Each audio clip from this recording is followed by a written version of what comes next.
நான் புதினா ரைஸ் இப்படி தாங்க பண்ணுவேன். அது எப்படி பண்ணுறது உங்களுக்கு நான் ஷேர் பண்ணுறேன் வாங்க. ஃபஸ்ட்டு புதினாவும் கொத்தமல்லியும் வந்து அரைச்சி எடுத்துக்கிட்டேன். அதுக்கப்புறம் வெங்காயத்தை வந்து க்ளீன் பண்ணி எடுத்துக்கிட்டு அதையும் வந்துட்டு குறப்பாக அரைச்சி எடுத்துக்கிட்டேங்க. அதுக்கப்புறம் ஒரு தக்காளி, பச்சை மிளகாய் வந்து கட் பண்ணி எடுத்துக்கிட்டேன்.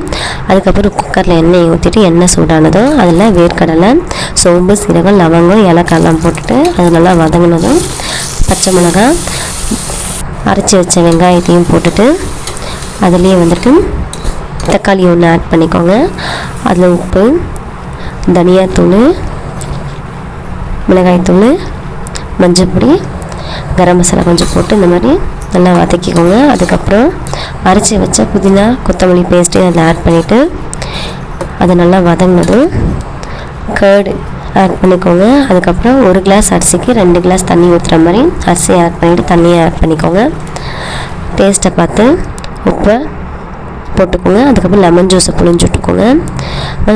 ஜிஞ்சர் கார்லிக் பேஸ்ட் போட மறந்துட்டு அதையும் ஆட் பண்ணிக்கோங்க. கொதி வந்ததும் மூடி போட்டு 4 விசில் கடிச்சு அதுக்கப்புறம் தொடர்ந்து பார்த்திங்கன்னா சாதம் நல்லா பூவாட்டம் வெந்துட்டுருக்கும். பார்த்திங்கன்னா தெரியும். சூப்பராக இருந்துச்சுங்க டேஸ்ட்டு. நீங்களும் இந்த மாதிரி ட்ரை பண்ணி பார்த்துட்டு சொல்லுங்கள்.